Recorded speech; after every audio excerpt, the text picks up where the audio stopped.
Hadis berikutnya yaitu hadis Abi Hurairah dalam bab fadlu salatil isya fil jamaah.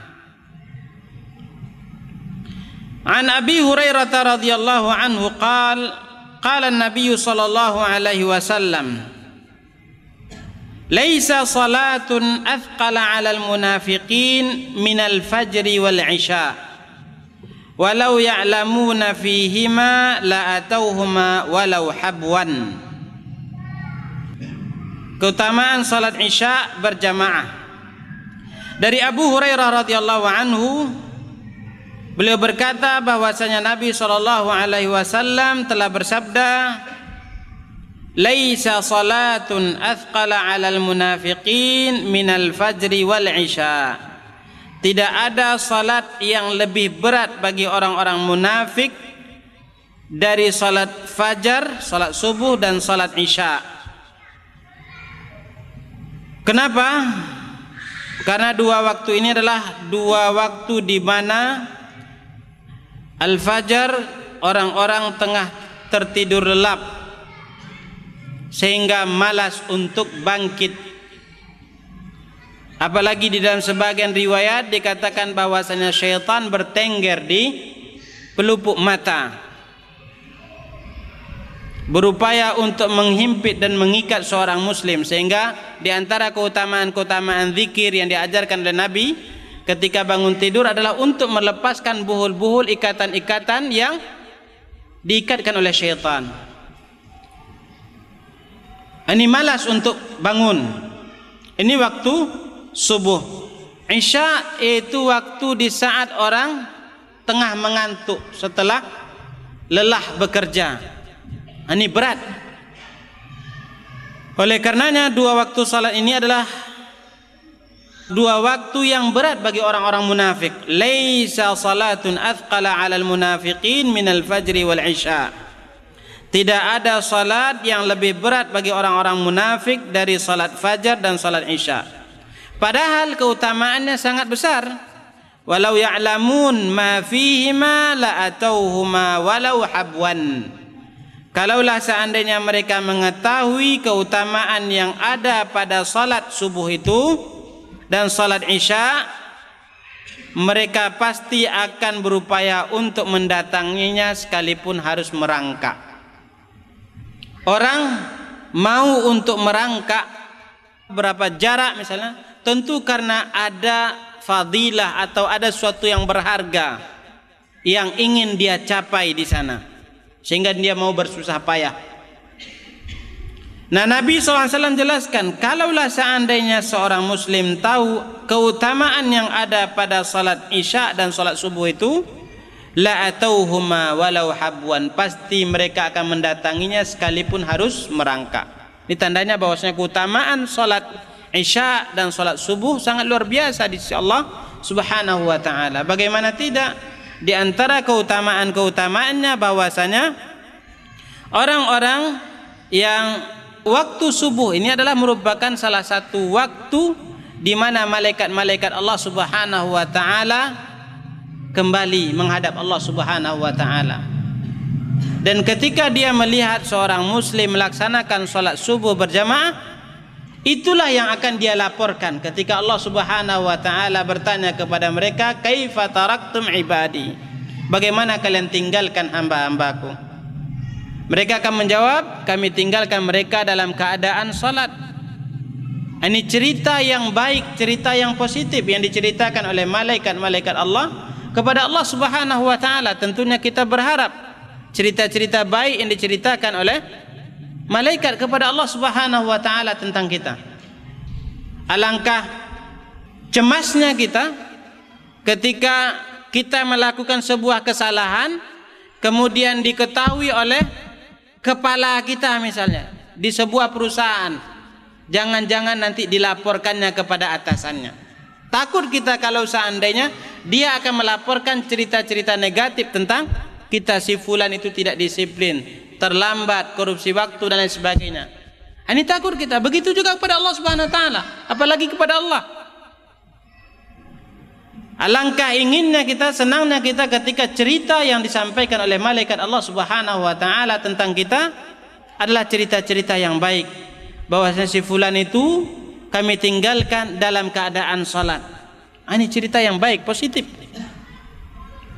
Belum lagi keutamaan-keutamaan lain yang juga disebutkan di dalam hadis-hadis Nabi sallallahu alaihi wasallam. Oleh karenanya tidak heran kalau seandainya Nabi SAW mengatakan la atauhuma walau habwan, pasti dia akan mendatangi salat berjamaah itu sekalipun harus merangkak. Ini hadis Abi Hurairah radhiyallahu anhu tentang keutamaan salat Isya berjamaah. Insyaallah kita lanjutkan setelah salat Isya. Wallahu taala a'lam. Bab keutamaan orang yang duduk di masjid menunggu salat serta keutamaan masjid. Ini mudah-mudahan kita duduk dari maghrib tadi sampai Isya ngaji sambil menunggu Isya, mudah-mudahan termasuk. Kita berharap pada Allah Subhanahu wa taala mudah-mudahan termasuk dalam bab ini. An Abi Hurairah radhiyallahu anhu anin Nabi sallallahu alaihi wasallam qala sab'atun yudhilluhumullahu fi dhillih yawma la dhilla illa dhilluh al-imamul adil wa syabun nasha'a fi ibadati rabbih wa rajulun qalbuhu mu'allaqun fil masajid wa rajulani tahabba fillah ijtama'a ala dhalik wa tafarraqa alayhi ورجل طلبته امرأة ذات منصب وجمال فقال إني أخاف الله ورجل تصدق أخفى حتى لا تعلم شماله ما تنفق يمينه ورجل ذكر الله خاليا ففاضت عيناه. Dari Abu Hurairah radhiyallahu anhu, dari Nabi sallallahu alaihi wasallam, beliau telah bersabda, 7 macam orang yang mereka akan dilindungi oleh Allah Subhanahu wa taala di dalam lindungannya pada saat tidak ada perlindungan lagi selain perlindungan Allah Subhanahu wa taala. Kapan itu, Pak? Di hari akhir. Tidak ada perlindungan selain perlindungan Allah Subhanahu wa taala. Tidak ada orang yang berbahagia, yang lebih berbahagia daripada orang-orang yang mendapatkan perlindungan Allah Subhanahu wa taala di hari akhir. Hari yang sangat mencekam, sehingga dikatakan di dalam Al-Quran, saking dahsyatnya hari itu, goncangan hari itu, pada waktu itu seorang wanita yang hamil bisa-bisa melahirkan. Hari yang sangat menakutkan, sehingga orang-orang berlarian untuk mencari syafaat, pertolongan, berlari ke Nabi Adam, terus ke Nabi Nuh, dan kepada nabi-nabi yang lain, minta syafaat dari nabi-nabi Allah Subhanahu wa taala. Hari di saat cucuran keringat berjatuhan sehingga sampai bisa menenggelamkan manusia. Hari di mana matahari Allah Subhanahu wa taala dekatkan sehingga terasa panas yang sangat luar biasa. Pada saat itu semuanya ketakutan. Semuanya ingin menyelamatkan diri masing-masing. Dan bahkan orang tua tidak segan-segan untuk menjadikan anak-anak mereka sebagai tumbal agar selamat dari azab Allah Subhanahu wa taala. Pada hari yang sangat dahsyat itu ada beberapa orang yang disebutkan oleh Nabi SAW sangat berbahagia. Mereka mendapatkan perlindungan dari Allah Subhanahu wa taala, padahal tidak ada perlindungan lain ketika itu kecuali perlindungan Allah. Sab'atun yudhilluhumullah fi dhillihi yauma la dhilla illa dhilluh. Tidak ada perlindungan kecuali perlindungan Allah Subhanahu wa taala. Siapa mereka yang beruntung ini?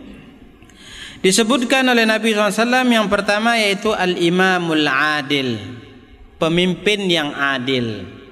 Ini keutamaan pemimpin yang adil. Mereka termasuk dalam salah satu golongan yang 7 itu. Sebaliknya, yang zalim mendapatkan ancaman yang sangat berat dari Allah Subhanahu wa taala. Adil, ketika dia adil, seorang pemimpin adil, dia mendapatkan keutamaan yang sangat besar. Sebaliknya, ketika dia zalim, selalu berupaya untuk menyusahkan orang, maka dia akan dipersulit oleh Allah Subhanahu wa taala di hari akhir. Sehingga di dalam sebuah hadis Nabi SAW menjelaskan, man wallahu Allahu min umuril muslimin, barang siapa yang Allah Subhanahu wa taala jadikan dia wali untuk mengurusi urusan-urusan kaum muslimin, fakhtaba aduna hajatim au khallatim au faqrihim, kemudian dia bersembunyi, tidak mau untuk menyelesaikan hajat orang, tidak dia laksanakan tugasnya, maka Allah Subhanahu wa taala pun tidak mau untuk menyelesaikan hajatnya di hari akhir. Ini ketika dia zalim. Dan banyak hadis-hadis Nabi yang lain yang menjelaskan tentang siksaan untuk pemimpin-pemimpin yang zalim. Jadi yang pertama yaitu al-imamul adil, pemimpin yang adil.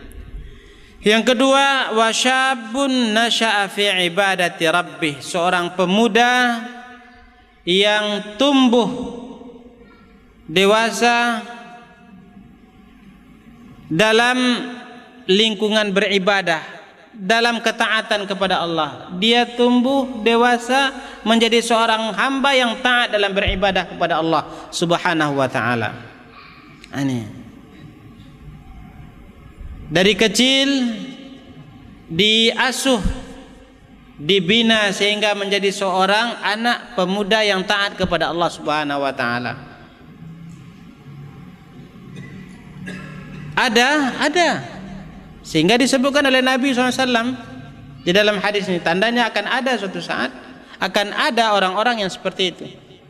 Maka kalau seandainya kita baca biografi sebagian ulama-ulama termasuk dari generasi sahabat ataupun setelah mereka, mungkin beberapa di antara mereka yang ceritakan itu termasuk di dalam kategori ini. Seperti Abdullah bin Umar bin Al-Khattab, anak dari Umar bin Al-Khattab, yang dikatakan di dalam biografi beliau adalah orang yang paling zuhud di dalam masalah dunia, sehingga ketika seluruh orang, kata Abdullah bin Mas'ud, seluruh kami ketika berhadapan dunia takluk kepada dunia, akan tapi tidak demikian Abdullah bin Umar. Diceritakan oleh salah seorang ulama dari generasi tabi'in yang bertemu dengan Abdullah bin Umar, tidak ada satu orang manusia pun yang pernah aku lihat yang aku berangan-angan bisa bertemu dengan Allah Subhanahu wa taala dengan amalan seperti amalan dia daripada Abdullah bin Umar. Ini tandanya amalannya sangat luar biasa, sehingga ulama seperti beliau dari generasi tabi'in ini tertarik dengan amal ibadah Abdullah bin Umar ini. Dan juga beberapa sahabat-sahabat yang lain yang diceritakan taat di dalam beribadah kepada Allah Subhanahu wa taala. Ini Abdullah bin Umar, beberapa putra-putra sahabat yang dari kecil mereka sudah terasuh menjadi orang-orang yang taat dalam beribadah kepada Allah Subhanahu wa taala. Syabun nasya'a fi ibadati rabbih, seorang pemuda yang tumbuh dewasa dalam ketaatan kepada Allah Subhanahu wa taala. Alangkah berbahagianya, alangkah beruntungnya orang tua yang memiliki anak seperti ini. Ya Pak ya, senang rasanya. Tapi minta ampun marahnya, mendongkolnya ketika melihat anak-anaknya yang dari kecil sudah sulit untuk diajak di dalam beribadah, atau tumbuh dewasa menjadi orang-orang yang pembangkang, jauh dari ibadah kepada Allah Subhanahu wa taala. Tempatnya adalah warnet, tahajudnya adalah di ruko-ruko warnet. Ini luar biasa, minta ampunnya, beban mental orang tua. Tapi ketika melihat anak-anak yang taat beribadah kepada Allah Subhanahu wa taala, alangkah bangganya orang tua yang memiliki anak seperti ini. Dan termasuk di antara mereka yang mungkin merasa bangga dan senang, tentunya Allah Subhanahu wa taala yang lebih tahu tentang isi hati manusia dan akhir dari hayat setiap manusia. Tapi secara zahir dia melihat suatu hal yang sangat membanggakan dari anaknya, yaitu Syekh Sa'id Al-Qahtani. Beliau pengarang kitab Hisnul Muslim.